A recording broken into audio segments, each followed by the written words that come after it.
Hello everyone.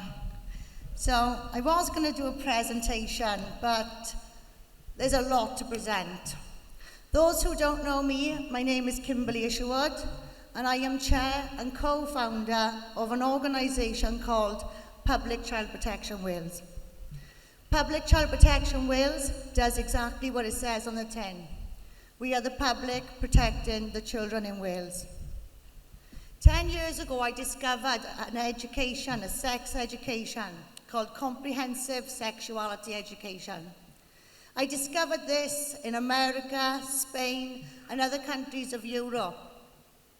So you can imagine how I felt when I found reference to this in the Welsh Government documentation when they announced they'd removed our parental opt-out for sex education from age 3 to 16. I immediately started writing to the ministers of the Senedd because I believed this was a mistake. Why am I so against this comprehensive sexuality education? It's simple. It's based on 3 theories. The most important theory of all, the one that we fight against, is sexual from birth. This comprehensive sexuality education believes we are sexual from birth. How can it come to that conclusion? Well, that's simple. It's the work of someone called Dr. Alfred Kinsey. Back in the 1940s, Dr. Alfred Kinsey and a lot of questionable people set out to prove we were all sexual from birth. They did this in one way, by sexually abusing and assaulting children from as young as 2 months old. They set out to prove that we could, and I use this term loosely, orgasm from birth. Some claiming we were sexual from in the womb. So that's the first theory. The second theory, gender ideology.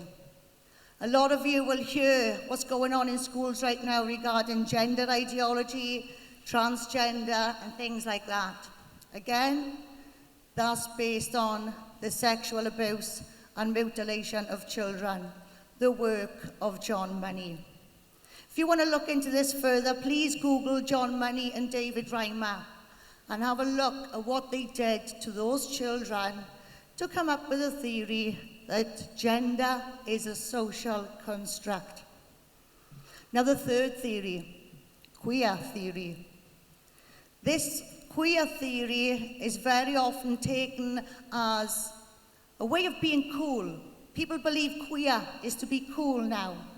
A lot of them don't understand it's an academic discipline. An academic discipline by the work of a French guy called Michel Foucault. Again, his sexual practices are very questionable, and he is allegedly a paedophile. So what does that have to do with us today? The work of these people is heavily referenced, littered in the frameworks and the reports by our academics. Where are these frameworks now coming from?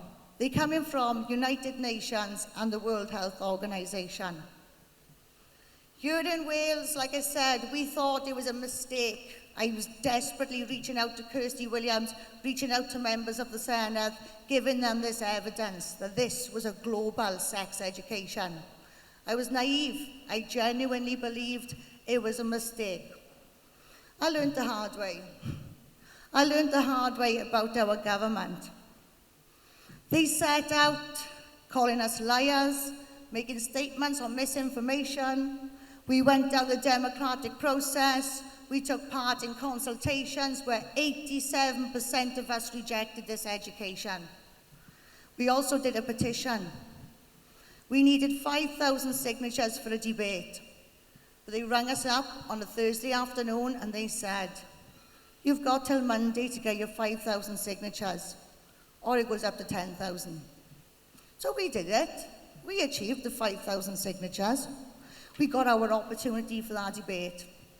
We submitted 17 pieces of evidence to the Petitions Committee. And what did they do? They kicked it into the long grass. Most of the members of our petition committee were Conservative members. The same members who are now giving speeches claiming to support us, claiming to be there for the rights of parents, claiming they are against this education. They are liars. I personally addressed every member of that Senate with this information.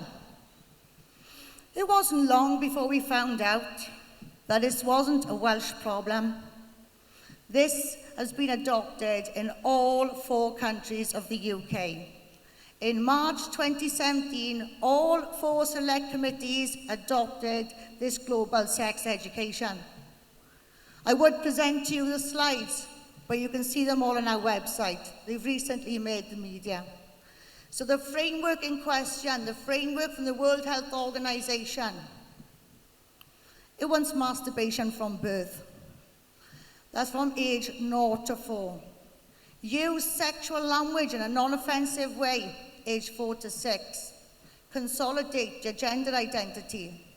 Age 6 to 9, make a decision whether to have sexual intercourse or not. This education is a rights-based approach. Children's rights, bodily rights, sexual and reproductive rights. So what do? We took the government to court. We did run the most high-profile case in Wales, possibly the whole of the UK, and the media did not touch us. Why did the media not want to know? Because we're not racist. We're not homophobes. We're a mixed group of all religions, all sexualities, and none. We go against every narrative they push out there. They will not touch us. We've been attacked by minority group organizations claiming we are racist, sending out our photo, turning minority groups against us. But guess what? It did not work.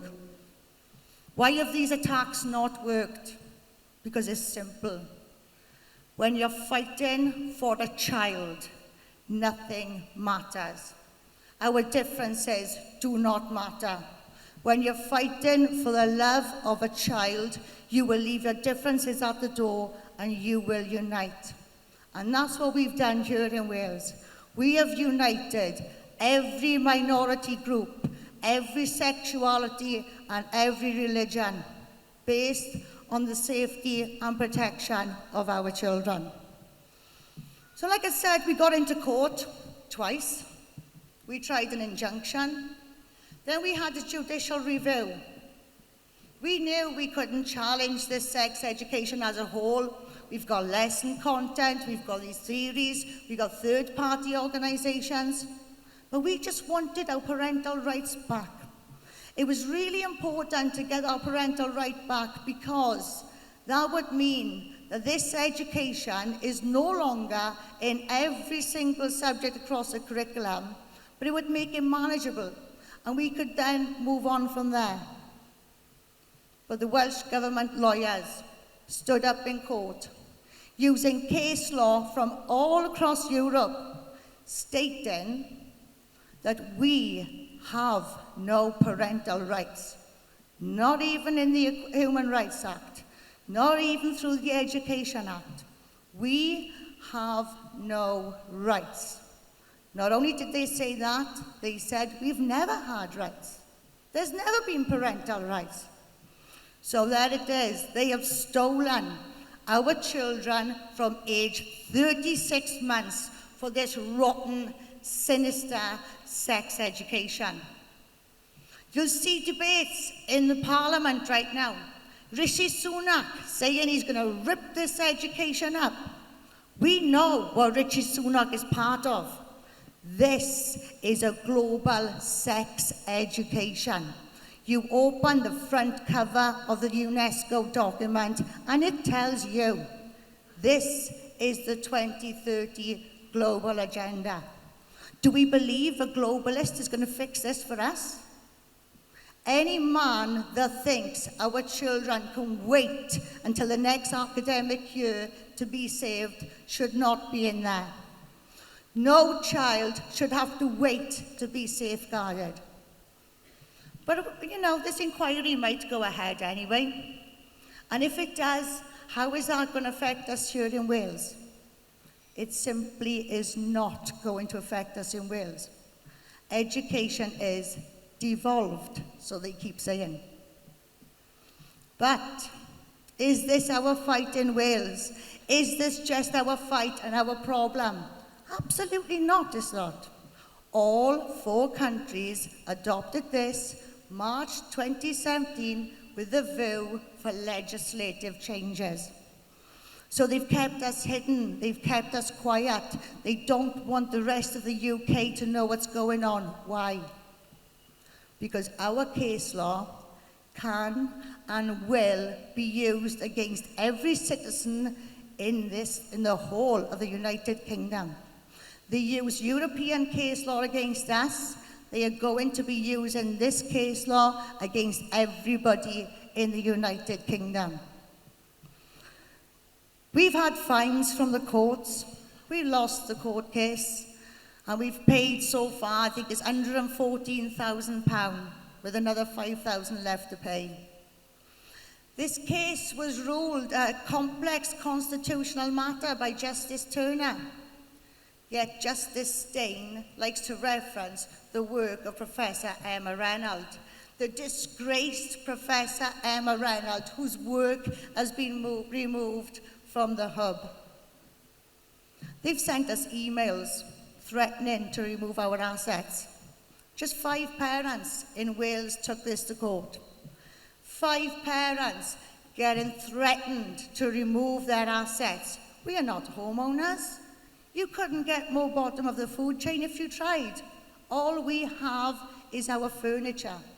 So are they really going to take our furniture?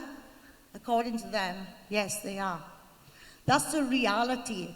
When an ordinary person stands up and tries to protect their children, the government have threatened removal of our assets. That's how serious this is. I don't think I've ever come across anything as serious as this before. We are talking an educational policy, an educational piece of legislation that the government is so desperate to bury, they won't give us media coverage. They go against every consultation. And because we dare to challenge them, they want to strip us of absolutely everything. But it's been worth every single penny.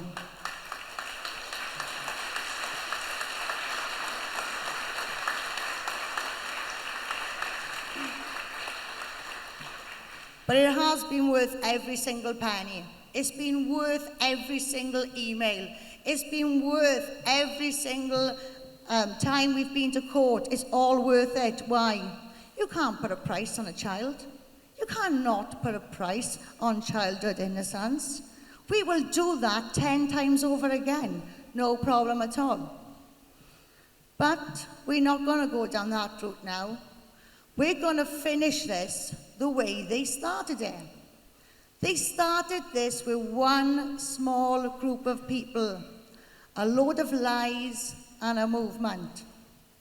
This is going to end with one small group of people, a load of exposure, and we are the movement that's going to get us out of this. We are now on a...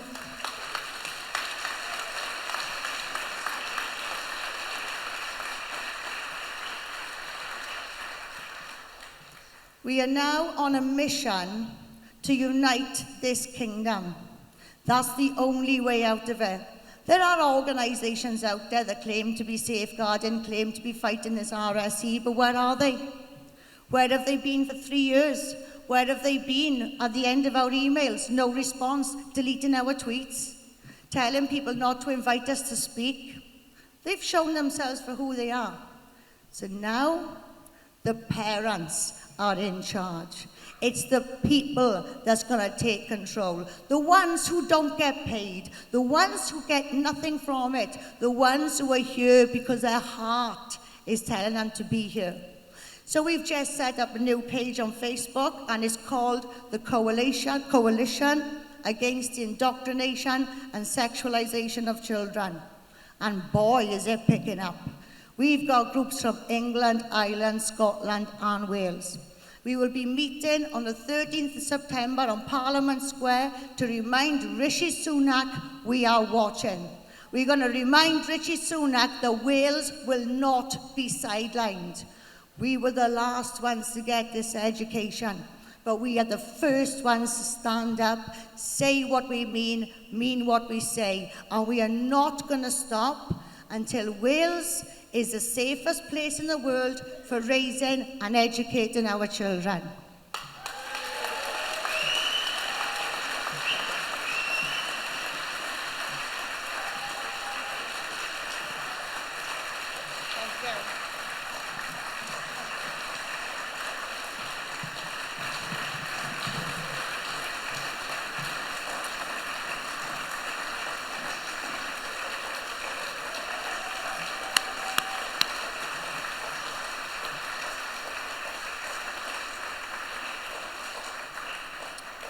I hope everybody in the rest of the United Kingdom can now see why I brought this down to Wales. Thank you, Kimberly.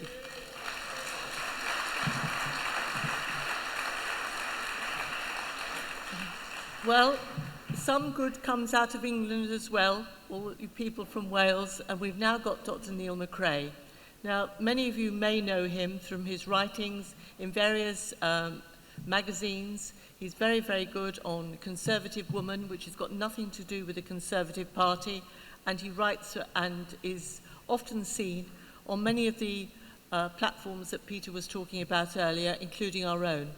But I'd like to remember Neil McRae for the man who went to work for the Workers of England Union to take on the care home proprietors on behalf of the care home staff who were being forcibly jabbed against their will.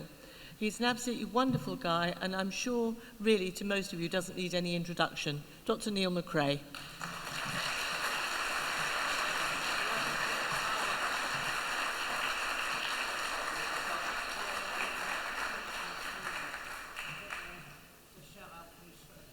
Just one moment. Have we got our Chris? Could we have Dr. Neil McRae?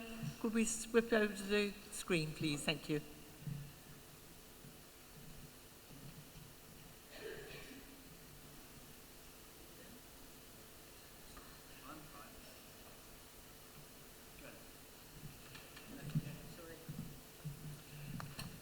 Well, as a mild-mannered academic, I can't match the rousing speech that you've just heard from Kimberly. But what I hope to do is explain why this is happening. Now, like many terms in the English language, demoralization has a lay usage removed from its original literal meaning. See if that works.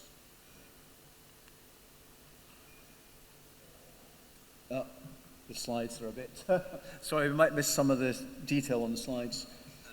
What's in a word, that says. And a while ago, when I was researching the history of mental hospitals and asylums, I came across an interesting factor in why patients were admitted. And alongside factors such as alcohol abuse and head injury was disappointment. I thought, that's strange. What does that mean? Well, it meant literally that the patient had lost his job. He'd been appointed and then disappointed by redundancy or dismissal. Now, similarly, demoralization is not what you thought. It's not merely an individual state of sadness or despair, but a societal negation of morals. And the prefix D in demoralization and dis in disappointment indicate active intent. Otherwise, a passive un prefix, simply meaning that something is lacking. No, D is to take something away, and this is significant because just as an employer fires an employee, it's a deliberate act, society is being deliberately demoralized. But by who? Here are some demoralization. Art, modern art, architecture, symbols of subversive ideology. And here, I'm sorry you can't see all the slides, here are some demoralizers. Now, where are these rogues coming from? The chap at the top, by the way, you can't see because of the gantry, but it's Zbigniew Brzezinski who founded the Trilateral Commission. What is their agenda? Top of the slide there says cultural Marxism. There are two major forces of demoralization that began 100 years ago. This has been going on for a long time. After the First World War, I think about 1921, the Frankfurt School was set up, and this was Marxists who were aware that a Bolshevik revolution would not happen in democratic Western countries with sort of heritage of freedom and rights. So they began a strategic, long march through the institutions, focusing on culture rather than economics, and hence cultural Marxism. Their target was the traditional bonds of faith, flag, and family.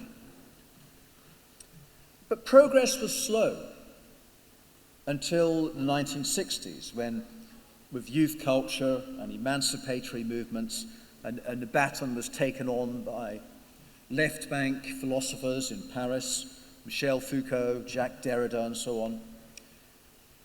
And the student revolutionaries of the 60s were keen enthusiasts of Chairman Mao's brutal cultural revolution.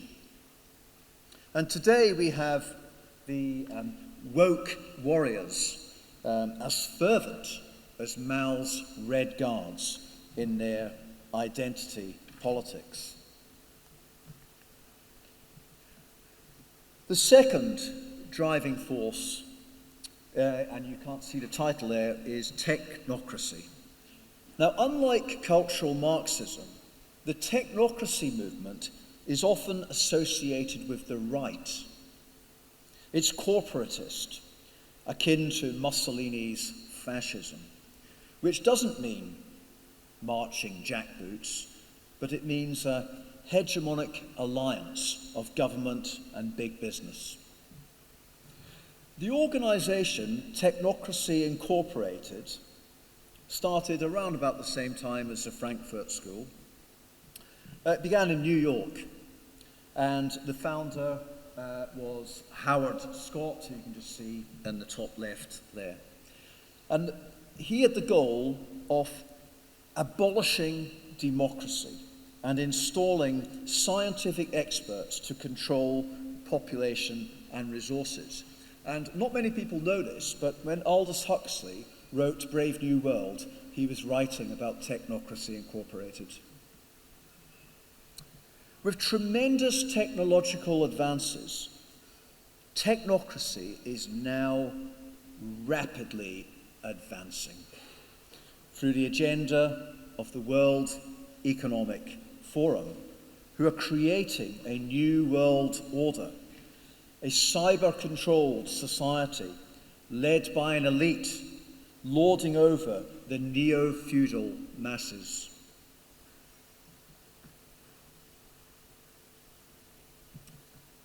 What is the connection between these two forces of cultural Marxism and technocracy? Well, first, a key difference between them. Whereas cultural Marxists are inherently destructive, permanently seeking enemies, technocrats are constructive. They are building their great godless structure, and they will drop and persecute the cultural Marxists. when those people are no longer useful to them. The Tower of Babel that they're building is the ultimate product of Fabians and Freemasons. This is a progressive collectivism enacted through contrived crises, climate change, war, COVID-19, and through indoctrination. And the people who are really running the show don't leave their fingerprints on any of this. The Fabians were steeped in eugenics. And probably the less we say about the Freemasons, the better for now. How do we undergo a proper, effective resistance to this? How do we generate and maintain our great resist? I can't answer that in the space of 2 or 3 minutes now, but here are some important points, I think. Firstly, that he who controls the language controls the debate. And we've got to learn not to flinch when people call us homophobic, transphobic, racist. And their ace card is anti-Semitism. If you're called an anti-Semitic and you haven't said anything about Jewish people at all, then that's probably because you know what the Great Reset is about.